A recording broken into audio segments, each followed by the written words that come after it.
بعد آتے ہیں آج کے وظیفے کی طرف. تو وظیفہ اصل میں اپنے مالک اور خالق کے ساتھ رابطہ قائم کرنے کا ایک ذریعہ ہے. بے شک بے شک. اور اگر وہ ذریعہ بھی خود رحمت عالم صلی اللہ علیہ وسلم کی زبان مبارک سے ہمیں بیان کیا گیا ہو اور عرش والے کی اجازت سے کیا گیا ہو تو اس کے تو پھر کیا کہنے. تو اللہ کے نبی صلی اللہ علیہ وسلم فرماتے ہیں افضل الکلام عند اللہ یا احب الکلام الی اللہ. اللہ کو پسند بھی بہت ہے، محبوب بھی بہت ہے. کون سی کلام؟ 4 کلمے ہیں کہ 4 کلمات اللہ کو بڑے پیارے ہیں، بڑے محبوب ہیں. اور جب اس کو پیارے اور محبوب ہیں تو اجر و ثواب کتنا ہوگا. بے شک. اور وہ 4 کلمے ہیں سبحان اللہ والحمد للہ ولا الہ الا اللہ واللہ اکبر.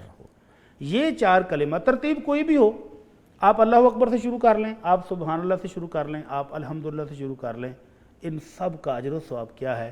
نبی رحمت صلی اللہ علیہ وسلم فرماتے ہیں کہ معراج کی رات میری ملاقات ابراہیم علیہ السلام سے ہوئی. تو ابراہیم علیہ السلام نے جو نبی علیہ السلام کے دادا جان بھی ہیں، انہوں نے ہم جیسے نکموں کے لیے سلام بھیجا. اللہ اکبر. اللہ. فرمایا بیٹا محمد صلی اللہ علیہ وسلم اپنی امت کو میری طرف سے سلام کہنا اور ایک پیغام بھی دینا. اور وہ پیغام یہ ہے کہ جنت کی زمین زرخیز بہت ہے، پانی اس کا میٹھا ہے اور میدان بہت وسیع ہیں. تو ان میدانوں میں اپنے لیے گلشن اور باغات ابھی سے کاشت کر لو. سر دوبارہ یہ جملے بولیے گا، دونوں جملے دوبارہ بولیے گا رہنمائی کے لیے. کہ جنت جو ہے جی اس کا میدان بہت وسیع ہے، زمین زرخیز ہے اور پانی میٹھا ہے. اللہ اکبر. تو اپنے لیے وہاں باغات اور گلشن ابھی سے بنا لو. سر کیسی اٹریکشن ہے سر. ہاں جی، باغات لگائیں. اللہ اکبر. تو پنیری بھی بھیجی ہے ساتھ کہ کاشت کرنا کیا ہے. کیا کرنا ہے؟ سبحان اللہ سبحان الحمدللہ لا الہ الا اللہ اللہ اکبر. جب آپ یہ 4 کلمات پڑھتے ہیں تو جن میں سے ایک کلمہ جب پڑھتے ہیں تو ایک پھلدار درخت وہاں پر کاشت ہو جاتا ہے.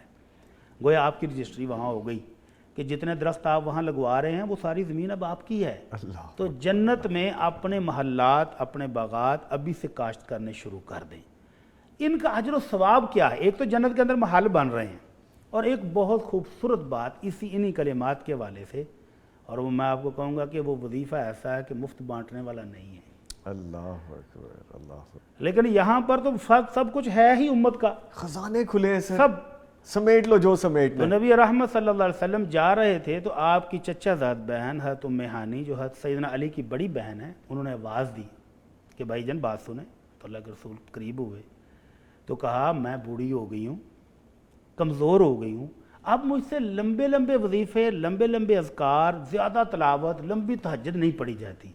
مجھے تو کوئی مختصر سا وظیفہ بتائیں جو میں بیٹھے بیٹھے، لیٹے لیٹے، چلتی پھرتی کر لوں اور اللہ مجھے اجر دے دے.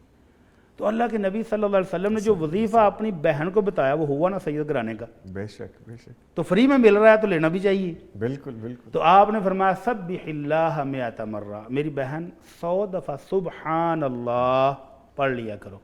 آپ ذرا کاؤنٹ کر کے دیکھیں کہ اس پر منٹ کتنے لگتے ہیں. 100 دفعہ سبحان اللہ پڑھیں تو 2 منٹ نہیں لگتے ہیں. جی بالکل بالکل. لیکن ثواب کتنا ہے؟ فرمایا اسماعیل علیہ السلام کی اولاد، اور یہ بات ذہن میں رہے کہ اسماعیل علیہ السلام کی اولاد میں سے صرف ایک نبی آیا ہے جو سارے نبیوں کا سردار امام الانبیاء محمد الرسول اللہ صلی اللہ علیہ وسلم. باقی سارے نبی جو ہیں وہ آپ کے بھائی اسحاق علیہ السلام کی اولاد سے ہیں، اور ادھر صرف ایک ہی سید الانبیاء آئے ہیں. اس اولاد میں سے اگر 100 غلام آپ کو مل جائیں اور آپ وہ قیمت، کتنی قیمت ادا کرنی پڑے گی؟ کروڑوں روپے دے کر وہ آزاد کرائیں تو جتنا ثواب ان کا ہوگا اتنا آپ کو سبحان اللہ 100 دفعہ پڑھنے پر ملے گا. اللہ اکبر. سر اتنی بڑی فضیلت 2 منٹ میں اتنی بڑی فضیلت اور ثواب آپ حاصل کر سکتے. سبحان اللہ. تو بہن کا شوق بڑا، کہنے لگے اللہ کے رسول اور بتائیں. تو آپ نے فرمایا واحمد اللہ 100 مرہ، 100 دفعہ پڑھا کرو الحمدللہ. لیکن یہ جب پڑھیں گے نا کلمات تو پڑھیں دل سے، روح اس میں شامل ہو تو پھر مزہ آتا ہے. صرف زبان نہ زبان سے الحمدللہ کا مطلب ہے کہ اللہ میں تیرا شکر گزار. شکر ادا کر. تو اگر شکر کیسے ہوتا ہے کہ 20 ڈشیں کھانے کے بعد میں کہتا مزہ نہیں آیا، تو یہ ناشکری ہو گئی ہے نا. تو شکر کریں روح کے ساتھ. تو ثواب کتنا ہے؟ فرمایا آپ مجاہدین کو 100 گھوڑے، جو اس دور میں بہترین جنگی ہتھیار اور مہنگا ترین ہتھیار تھا، عربی نسل کا گھوڑا، عربی نسل کے 100 گھوڑے مجاہدین کو دیں خرید کر. وہ جہاد کرنے جائیں اور جتنا ثواب وہ کما کے لائیں گے اتنا آپ کو 100 دفعہ الحمدللہ پڑھنے کا ملے گا. 2 منٹ میں کتنا کروڑوں روپے خرچ کریں تو اتنا ثواب نہیں ملتا جتنا یہ 2 منٹ میں 100 دفعہ پڑھنے پر ملتا ہے. شوق اور بڑا تو کہا اللہ کے رسول اور بتائیں. اللہ اکبر. آپ نے فرمایا کبر اللہ 100 مرہ، 100 دفعہ اللہ اکبر پڑھا کریں. اب اس کو بھی ذرا سمجھ کے پڑھیں نا. جی بالکل جی اللہ اکبر کا مطلب ہے کہ اللہ سب سے بڑا ہے. بے شک. جب میرا اور آپ کا تعلق اس ہستی سے ہے جو سب سے بڑا ہے تو پھر کالی بلی سے ڈرنے کا کیا مطلب؟ پھر گاڑی نئی لے کے 50 لاکھ کی کروڑ کی، اس کے آگے سیاہ داغا سیاہ ٹاکی جوتا آگے یا پیچھے کوئی کپڑا باندھ لے کالا، نئی کوٹھی 10 کروڑ لگا کے بنائی اور اس کے اوپر الٹے برتن رکھے ہوئے ہیں، تو اس کا کیا مطلب ہے؟ اللہ بڑا ہے، سب سے بڑا ہے، اس سے ڈریں، اس سے تعلق ہے تو پھر فکر کی ضرورت نہیں ہے. یہ سمجھ کے پڑھیں تو ثواب کتنا ہے. فرمایا 100 اونٹنیاں پلی ہوئی موٹی تازی. آج کل اونٹ کتنے گئے سر؟ قیمتی 3 سے 4 جی لاکھ. قیمتی چیز ہے. اس کا مطلب 4 کروڑ تو ہو گیا نا 100 اونٹ کا. 100 اونٹنیاں پلی ہوئی آپ یہاں سے مکہ مکرمہ روانہ کریں، وہاں پر وہ قربان ہوں اور جتنا ثواب ان کا ملے گا، یعنی قبول بھی اللہ کر لے، یہ بھی ساتھ ہے. قبولیت بھی ساتھ ہے. قبولیت بھی ساتھ ہے کہ 100 اونٹنیاں جو اللہ قبول کر لیں. یہاں ہم کرتے ہیں پتہ نہیں قبول ہوئی ہے کہ نہیں، اور وہ جو مکے بھیجی اور وہ قربان کر دی گئیں وہ قبول بھی ہو گئیں. جتنا ثواب ان کا ہوگا اتنا ہی 100 دفعہ اللہ اکبر پڑھنے کا آپ کو گھر بیٹھے مل رہا ہے.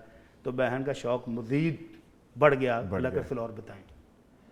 آپ نے فرمایا حل اللہ 100 مرہ، 100 دفعہ پڑھا کرو لا الہ الا اللہ.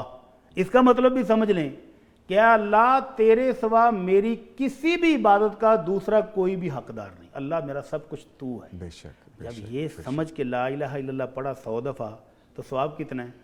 فرمایا زمین سے آسمان تک جتنا خلا ہے. کوئی سائنسدان کوئی پراپرٹی ڈیلر بتائے نا کتنے مرلے ہیں. سر کمال کر دیا. زمین سے آسمان تک کا جتنا خلا ہے یہ اللہ بھر کے ثواب کا عطا فرمائیں گے. اللہ مجھے بھی اور آپ کو بھی توفیق دے. آمین. ٹوٹل 5 سے 7 منٹ کا وظیفہ ہے اور ثواب آپ ماپ ہی نہیں سکتے، گن ہی نہیں سکتے. سر جو چیزیں بھی آپ نے بتا دی میں تو سوچ میں پڑ گیا ہوں کہ ایسا وظیفہ مجھے پہلے کیوں نہیں پتا تھا. یہ تو آپ دفتر آتے ہوئے راستے میں پڑھ سکتے ہیں. بالکل پڑھ سکتے ہیں. یہ تو ہماری مائیں بہنیں گھر میں کھانا پکاتے ہوئے پڑھ سکتی ہیں. یہ تو ہم اپنے کام کاج کرتے ہوئے ہاتھوں سے کام کر رہے ہیں زبان سے پڑھتے رہیں. یہ تو ہم سیر پر جب واک پر نکلے ہوئے ہیں اس وقت پڑھ سکتے ہیں. یہ تو ہم کسی نماز کے بعد بھی وہیں فرض پڑھے ہیں دعا مانگنی ہے وہیں بیٹھ جائیں 5 سے 7 منٹ تو پڑھ کے اٹھ سکتے ہیں. اور سر اگر ان لمیٹڈ ہی پڑھتے رہیں کھلا پڑھتے رہیں سر خزانے تو ان لمیٹڈ ہیں ہی، سمیٹ لیں پھر جو سمیٹا جا سکتا ہے. سبحان اللہ سبحان اللہ سبحان اللہ. اللہ توفیق دے دے. توفیق کے بغیر ممکن نہیں. آمین. اللہ مجھے بھی اور آپ سب کو توفیق